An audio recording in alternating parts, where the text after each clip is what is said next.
U.S. women lost 3-0 to Sweden. This was the story. U.S. and Sweden taking 8. That was how we started the Olympics in Japan. Britain, Chile did the same thing. And they're not the first athletes who want to criticize America while wearing our flag on their jersey.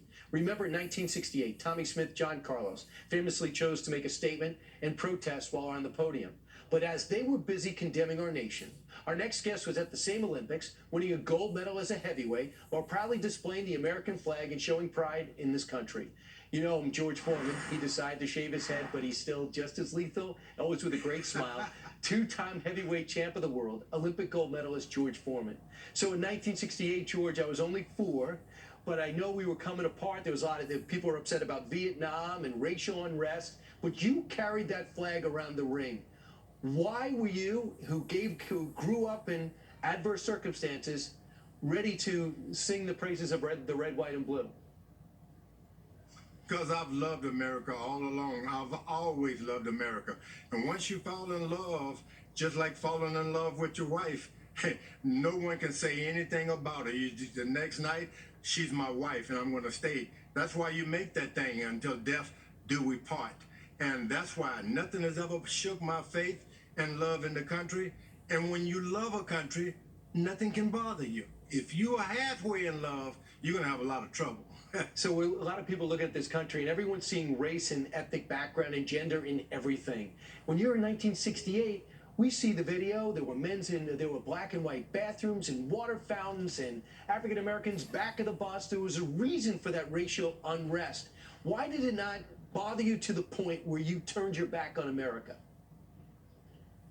I'll never turn my back on America, because I grew up where people in this country, a guy by the name of Doc Broders, and who taught me how to box, never gave up on me. A lady in Grants Pass, Oregon, her name was Miss Moon. She just loved me, gave me an extra bit of food on my plate, told me to be careful with my temper. I could do great things. And these people haunt me every night. And what do I say about them? They were Americans. They passed on now, but I love them. That's America to me. So you know Lyndon Johnson. Right. Wow, Lyndon Johnson. Oh, the best friend I ever had. Jim Brown, the great football player. I would say Muhammad Ali, but he put that shuffle on me. Yeah, he loved you and you loved him. And Jim Brown, he has told me before what you've done for that organization.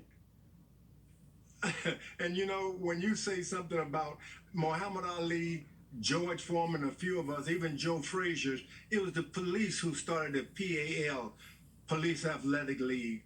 They taught us how to box. They would travel from one state to another to see that we won these Golden Gloves tournaments, send us off to the Olympics.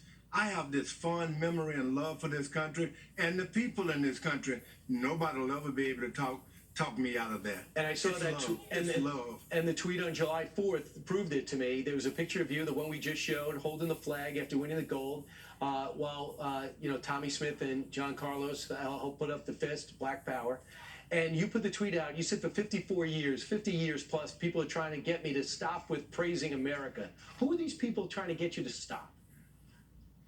Just people in general. Every year there's a fashion that comes up.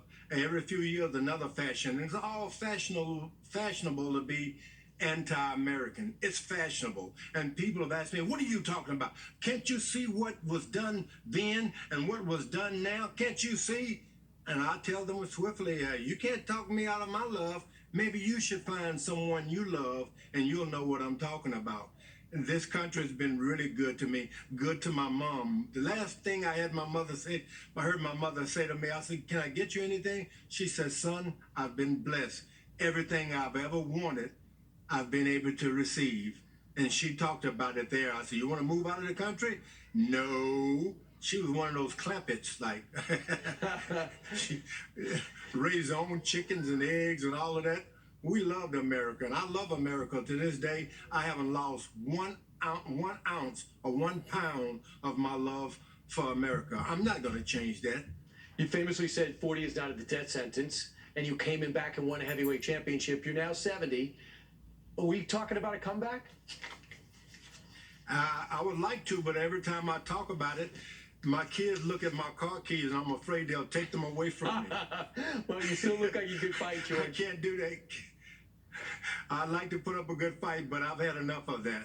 George Foreman, with a different message that we've been getting from a lot of Olympians in the past and a lot of champs in the past that we're experiencing right now.